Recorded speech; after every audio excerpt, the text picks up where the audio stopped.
Hi, Michelle. Hi, Josh.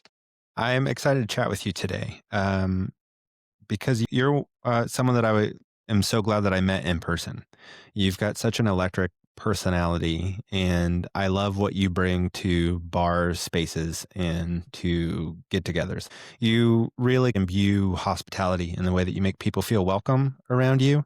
And it doesn't seem like you've left any part of the party element behind, even though you no longer drink. And I think that's kind of rare to find in somebody. So I'm really excited to chat with you about your journey, how you got here, and what you hope to do next.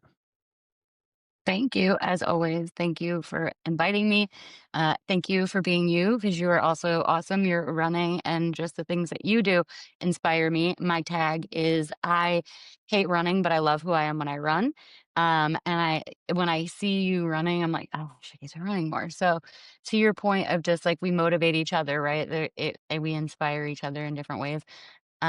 What you said about hospitality, actually, that was kind of always my key thing in the industry is like I always wanted people to leave just better in a good mood or like informed or just overall happy, right? That's our job in the industry.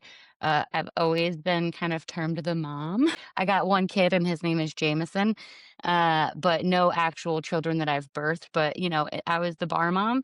And I still am, even in Puerto Rico. We just kept back from a work trip with Cardi, and I was dubbed mom, so it still kind of follows me. I like people to just feel, I don't know, warm, happy. Same with my home, just in general. Like, I think the way that we, you know, interact with people and our energy and what we bring is important. Oh, how did you come to find hospitality? How did you start your role within this industry? Man, I really kind of, if you count Wendy's when I was 15, right, that's still service industry and customer facing. My first job was at Wendy's when I was 15. And I kind of, oddly enough, was like back at the house for several years from 15 to like 19, truthfully. I worked at several different pizza shops. I managed a pizza shop and restaurant in my hometown. And, you know, I think it was like a crazy busy day. The server had called off and they were like, "Hey, can you serve?" And I was like, "Yeah." And I was like, "Oh, this is how much money I can make." Because truthfully, at that time, there was a lot more wage discrepancies and disparages between the 2 front of the house and back of the house. Um, a little less now these days just with everything, but, back then it was like 19 me was like, "Oh, yeah." And that was kinda how I ended up, on the customer kind of side instead of, in the kitchen, which cooking is always my other passion. Food and hospitality, like sports, those are kind of the things that I love the most in this world. So aside from family, friends, and all the other, How do you feel that you've kind of like grown within hospitality? Like, I think one thing that I always had, I moved a lot as a child, and I think because of that and my story of just I went to 3 elementary schools, 2 middle schools, and 2 high schools. I had to kind of make friends. I had to adapt, and I had to just kind of, you know, be me. I mean, my nickname when I transferred schools my senior year, 3 days in, was Talkity, and I still get called that sometimes, Talkity Talk Talk, because I can just talk, and I love that. I love conversation. I love, communicating with people, and the bar side and the industry allows us to do that, right? It allows us to meet so many different people and engage with them and really create an experience and dictate their evening or their day. And not that, therapy has also taught me we're not in control of people's emotions and people aren't in control of mine, but what we provide and the atmosphere that we create also plays a role in that. but can you pinpoint a time when you were kind of like thinking about your drinking relationship? I feel like I really found myself as a drinker, and then obviously found myself as somebody who doesn't drink anymore within hospitality, and that was kind of like, that requires a lot of ups and downs, but can you pinpoint any time when that was happening for you? Uh, Truthfully, I feel like, high school, I was like a weekend warrior. I mean, I literally, you know, I have older brothers, and not to say that they were in any way control of what I did, but, they were a couple years older doing some things. So I would, start dabbling. I did a lot of drugs at a very early age, and it's not something that, like, I feel like I used to find a lot of shame in it, but I don't anymore because it's my story, right? It's the reality is I did a lot of crazy things at a very early young age. Um, and, throughout high school, I would, kind of have some consequences, but nothing really. But truthfully, when I was at that restaurant where I started working in front of the house, um, ultimately led me to opiate addiction. And while my drinking is coming up on 8 years, 18 years ago, I was in a different place. And when I was 21 and I got sober that first time, I never identified with truly being an alcoholic or having an issue with alcohol or really resonating with that being my issue, because all of these things that had happened and where my life had ended and things that I was doing, were directly related to opiates. Uh, from 21 to 26, for 5 years, I was sober and I was very, very active in AA. And AA saved my life. And I still, give a lot of credit to AA, its principles, the program, because without that foundation, I know that I probably wouldn't have what I have today without the knowledge that I had. And not to say, you know, AA is not for everybody, and it maybe wasn't for me forever. But I'm also, a proponent of take what you need and leave the rest sometimes, right? We can learn. Um, Currently reading a book, Chop Wood, Carry Water, right? Basically about the processes, right? And like not always striving for perfection in the same thing, in that regard. But I didn't quite identify with alcoholism or like my drinking was an issue. And I went and started drinking again. 6 years of some pretty tumultuous, chaotic, downright just bad drinking days. A lot of depression, a lot of drinking. I mean, I feel like the moment I picked up drinking again till I quit drinking for good this time was like every day. And I just truly, it took me a while to like identify or just accept I actually am an alcoholic. I don't have a healthy relationship with alcohol. Regardless, I understand that I am in this industry and it is like you know, the what I work with can have, effects on people and it had effects on me and I was not somebody that could successfully or normally, air quotes, drink. And I I mean, it took me a while. I feel like in 2017, um, I had to commit suicide. I tried to kill myself at the end of 2016. Truthfully, twice in 2016. I am somebody that suffers from depression. I'm bipolar type 2. I'm ADD, whatever they want to say. I'm very transparent because I feel like my diagnosis doesn't define me. I'm neurospicy, but that's just my story. And I'm very, very lucky that these attempts that I had, in that year were unsuccessful. And that's not to say that even in sobriety, I haven't dealt with depression, that it's still just, it's something that is always going to be a recurring thing in my life. I have, like I like to call it neurospicy brain. But in 2017, when I tried to quit drinking the first time, I went to Laurelwood, which is a treatment facility here, dual diagnosis, and they basically told me that if I didn't stop drinking, I was going to develop liver failure in 5 to 10 years because my liver enzymes were so high. And, I'm 31 years old at this point, and hearing that was like, whoa. But that didn't really stop me, truthfully, because 6 months later, I tried a little like control. I'm going to drink some wine. The old, oh, if I just drink this. Um, and it just instantly led to every day again. And it was 6 months, it doesn't matter for anybody, that is like me that just doesn't have a healthy relationship with alcohol. It doesn't matter how long removed you are. I feel like, it's you could be off and running in days. And I was miserable and depressed and was like, either, something's got to give. I mean, I could go into the whole long story of the last drunk, but, we've all had our bottoms and we've all had some pretty dark times. And it just, when I woke up the day that I quit drinking, it was like a series of events had happened. I was miserable. It was a lot. Um, Tried to go get a shot from a bar across the street from where I worked.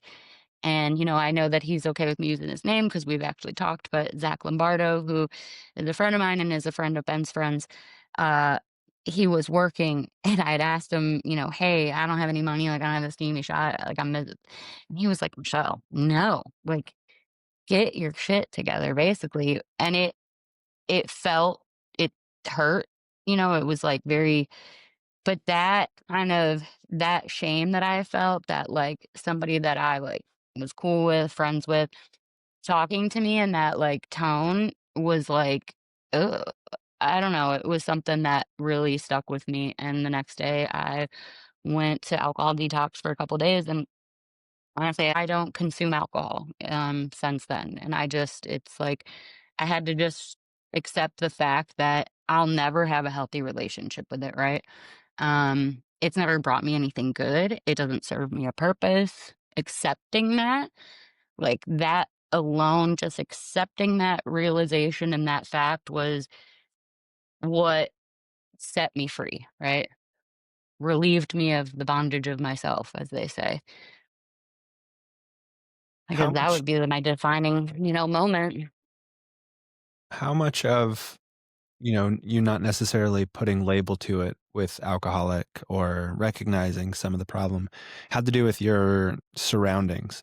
Because I think especially within the industry, some of the teams that I, worked with, it was just what we did. I was surrounded by it. I didn't think that anybody was any worse than I was. I didn't feel like I was any worse than anyone, but it's what we were doing. And I feel like it made it really easy to just kind of like stick with it in some ways. 100%. I mean, I feel like we know this industry is just like one of my friends still to this day, it never like forget, she said to me, Michelle, you were never really doing anything that was hurting us because in the reality we're all doing the same thing. It was harming myself, right? And like my family and people, but the people that were around me, to your point, like we all did the same thing. You drink during work, after work, the late night spot, sleep all day, get up, go do it again. I mean, I lived like groundhogs a day, basically.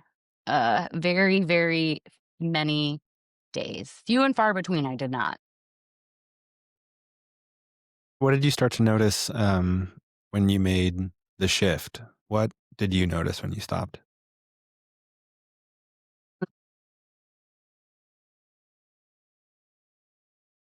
When I quit drinking, um, the first time I feel like in 2017 after Laurelwood, a lot of people around me were like always super concerned or like in my, I don't know, business, but I think they could see something that I couldn't see. Whereas this time, I feel like I just felt different. Um, I did go to AA for a little bit in the beginning, but I am Cali sober and I have been for quite some time. And it's something that, through therapy, I myself have even truthfully struggled with because of how often or how many years, I was in AA and they're like, it's very, black and white. There's no gray area. But for me, recovery and for a lot of people is subjective. What works for you might not work for me. There's people that are, on the MAT program with alcoholism, and there's, tons of programs, there's church programs, there's tons of different things that people do. But every day I am like trying to be the best version, right? I'm not. out here trying to like reach perfection by any means, but I'm constantly trying to make myself more aware of things, educate myself. I'm aware of what I put in my body if I work out. You follow me on Instagram, my whole team, rent's paid, that's our thing. And through that, like even other people in my city have been like inspired by it. So I've been tagging them. So, I don't want to say in the beginning I had a pink cloud because I didn't. It was kind of a tough transition, I feel like. But also it wasn't. I think I felt a little alone just because I was Cali sober and I didn't know how to like navigate it and be open about it. I did feel a little shame. So in the beginning I felt truthfully a little closed off. But the more that I was like open and honest as we should be and like not keep things, the less I felt shame in it. And the more I would realize, oh, this person is and this person is, and you know, it's not anybody's business but mine. And every day I still get up and advocate for myself, my community, my family, my friends, do what I can do to leave my place, my people better. And that's not something that I did before. What's it take to stay, as close to the party as you are as a sober? Ooh. It takes the gym, some coffee. What's it like? I don't know. I'm the life of the party. It's like always been the life of the party in a sense. I think kind of going back to what I said that like I moved a lot. I was a chameleon. I kind of had to just be outgoing. But I am a very extroverted introvert. I also love to be home. I'm a homebody. I love to cook meals. I love to bake. I want nothing more than to have chickens one day and I bake bread and actually just be off grid. But I going on a tangent now. What does it take to stay close to the party? Like, do you have a new set of rules? Is your curfew different? Like, what's your wind up and wind down? My friends are very aware that if I like Irish goodbye, that meant I've had enough. Because truthfully, I can only take so much to a point. Um, I I feel lucky that a couple people that I surround myself with, while they might drink, they don't drink excessively. So there are, people that they're around me and they might have one or two drinks, but the rest of the evening, they're drinking NAs. So I have other people that are around me. Also, a lot of my accounts, if they don't carry an NA, they've been really cool at like letting me bring like a little NA of my own, or something so that I can remain, true to myself. And, Martini has a wonderful NA that Floriele. There's a couple NA spirits out there that are just so good. So like I really try. I've struggled with getting it in currently, but we're working through those struggles and, soon enough it'll be in all my accounts. But the ones that I've been able to get it in, when they taste it, they're all just like, wow, this is so good. So, making sure that I have representation for my brands is important to me. And that is definitely something that I've been doing to set myself up. Not only do I want to support my lifestyle, but obviously the brands that I represent as well. Do you think those mesh pretty well? Yes, truthfully, I feel, I work for an agency called Team, which works hand in hand with Bacardi. And Team, I just feel like is a very, and Bacardi across the board, has very supportive people, network, um, just in some things that I know some people have dealt with personally around me, and the response and the reaction that they've gotten and how it's been approached has been just, awesome and amazing to see. You know, I feel more supported in this role, not only by my like colleagues that I work with, but my higher ups than probably any role. And I've had great bosses. Do not get me wrong. Like it's pretty hard to top some of the bosses that I had, but overall, I just feel like this role at this level, you don't see this level of like, I don't know, camaraderie or just like overall common goal of wanting to like help each other or be there or just be good for our community and our brands and good representations of all of the above. That's awesome to hear that you're so empowered in that role because I know, especially the position that you have, it could be really difficult. It could be a lot. People ask me a lot, like, "How are you how" like, you're, like, facing your demons head on. I get asked that a lot. But really, I feel like it just goes down to what I said in the beginning, like, once I had acceptance, it doesn't serve me a purpose. It doesn't bring me anything good. Like, what it brings you is not what it brings me. So I can understand why people can't understand that fact because for them, it brings joy. For them, it's brought, whatever wonderful things that it's brought to them. For me, it didn't bring that. For me, I didn't have a healthy relationship. It didn't serve me a purpose. And when I was able to remove it, my life got better. So it's like, would you crave something that brought you health? No, you wouldn't. So I think that's just like, it's hard for me sometimes when people ask me, like, oh, what can I do? And I'm like, it's a personal decision at the end of the day. Like, you have to just be ready or want to make a change because nobody can make it for you. And like, really, that acceptance, I mean, truly, it was freeing for me. I mean, it took me some time. Don't get me wrong. I mean, like I said, I've done a lot of with drugs in my life and a lot of things. It's not my first rodeo of like quitting drinking and like, even being Cali sober. I talk with my therapist. She has an addiction background. And that's why I chose her because, even that can be like, is it escapism or is it medicinal? And I try to keep myself in check there and, be cognizant of that. Um, I know on the outside, I feel like people, I know not to say like yourself included, but like when you meet me, you would not think that like I'm sober in a sense, just because I can vibe, I can have a good time. And I truly hope that like people can see that like you don't need alcohol to just be yourself. Just show up authentically you. Sobriety has given me the ability to like show up authentically myself. I'm a little more done up today just because of meetings and all types of things, and it feels nice to get ready. But I also am okay with like not having makeup on and just being myself because sobriety has allowed me that gift. I love what you said about people maybe necessarily not knowing that you're sober because I don't think sober looks like one thing. Sober doesn't have to mean somber. It doesn't. And I have a friend. We matched on Tinder first before we became friends. I'm not going to say his name, but if he ever hears this, he'll know who it is. We matched on Tinder first, and when I told him that I didn't drink, he had unfriended me.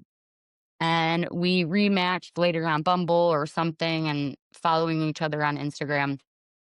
And I think he realized, oh, she's a whole ass person.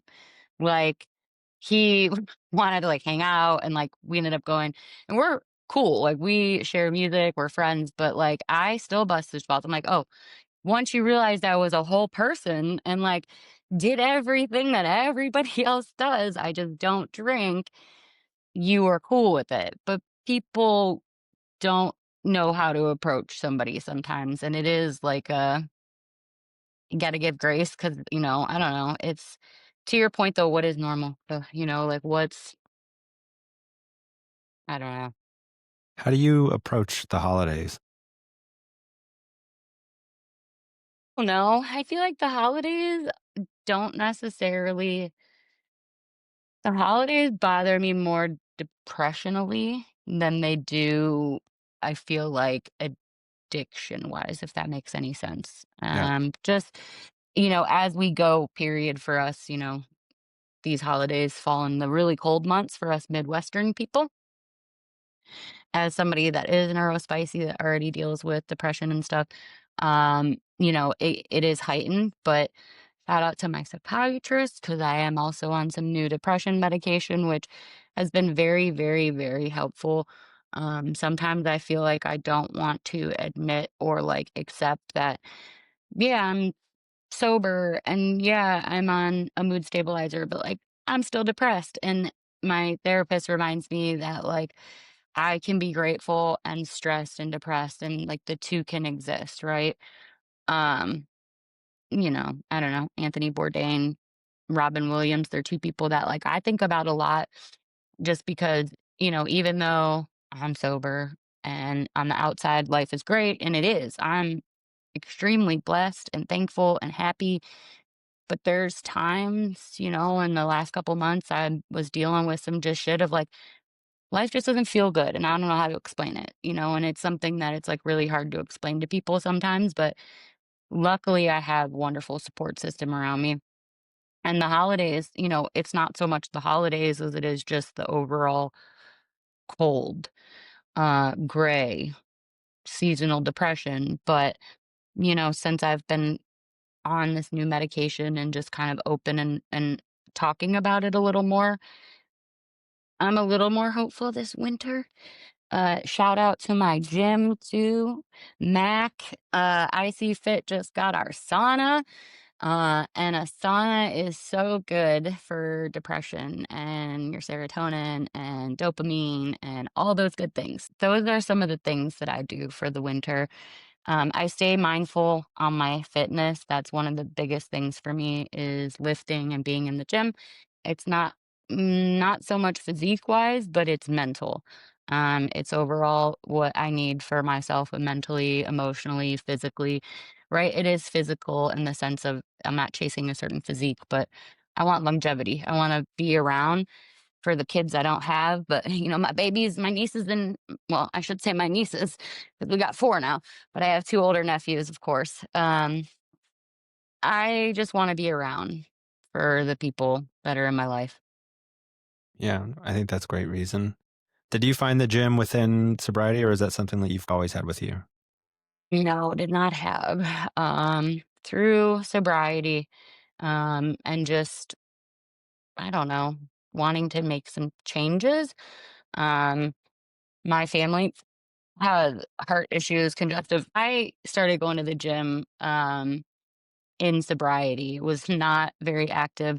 In high school, in my younger days, I was a cheerleader up until about ninth grade. Um, I used to get into a lot of fights, and you can't really fight and cheerlead. It's not kind of, they don't really like that on student athletes. Um, and I kind of stopped doing any type of physical activity. My dad worked out, but it was never something that like he forced on us, I feel like. So it was never something that like I just wasn't physically in shape. I wasn't like not in shape, but I just didn't work out. And in 2019, kind of where I started my journey, I was doing some fitness classes, um, stuff like that. And then I broke my wrist though in 2020. And after I broke my wrist in 2020 is kind of really when I went into my journey. It was the beginning of 2021 as I had gained, when you break a bone, regardless, you end up gaining some weight. You're immobile, can't do as much as I could. My eating habits weren't as great. And I had gained some weight. And I started with a trainer that was based in Atlanta. Shout out Bria, Nicole. She is the goat. There's like 25 of us. Honestly, it's our little girl gang. My not gym friends, but we had this whole online platform, a group me, kept each other accountable, um, daily check-ins, and I just really through that kind of fell in love with the journey. And training with Brio was awesome. I ended up training with another person in person. And then through that, just kind of on my own journey, I love my gym. I've been a member at IC for years. Actually, when I was training with the one trainer, I still paid my little membership just because I loved my gym and didn't want to lose it. Uh, and our new facility is freaking awesome. And, I give myself grace though, because when I was dealing with some of my depression the last couple months, I wasn't really as active. Truthfully, I think I went like a month without being in the gym. Also, it's something, it's like, I know this would make me feel better, but depression tells me, I can't do this. Um, and it's just one of those things, but I give myself grace, it's okay if if I miss a day or if something happens. It's also important to listen to your body, and sometimes you need rest. Um, I try to move my body every day though. I have a dog, so luckily, I have to walk him a couple times a day. I am fortunate to have a little yard, but he's still got to get some like actual steps in. So, he gets walked a couple times a day. And yeah, I don't know. Without the gym, sometimes I'm like, this book that I'm reading, one of the things asked like, if you didn't have this, who would you be? And it's like, I didn't have the gym. I don't know. I'd still would hopefully be somebody that was worked out. Yeah, find a way to be active. It sounds like you have a really great community within the gym and with work. What can you tell me about Ben's friends? Ben's Friends, for those that are not familiar, is a group, it's a coalition of food and beverage individuals that are seeking recovery or have recovery in the service industry. We in Cleveland meet at Porco Wednesdays at 6 p.m. And I still hold myself accountable and talking to people. Steph and I, we might not talk all the time. We do talk, it's not always work. But shout out, to Steph and friends like him that I know if I was to just say, hey, I'm like struggling and I, need to talk, he would drop everything. And same with anybody at Ben's Friends. And that's the thing I think like, it's just a community of like-minded people that work in this space of food and bev. And, you know, as we talked about, it's an industry that is fueled with drugs and alcohol. That is the reality. Um, and the group helps people, kind of maintain some sanity and community and feel seen. And that's, the whole purpose of, recovery in a sense is one person helping another person. How long have you been a part of that? I've been going now, I don't know, a little over a year or so.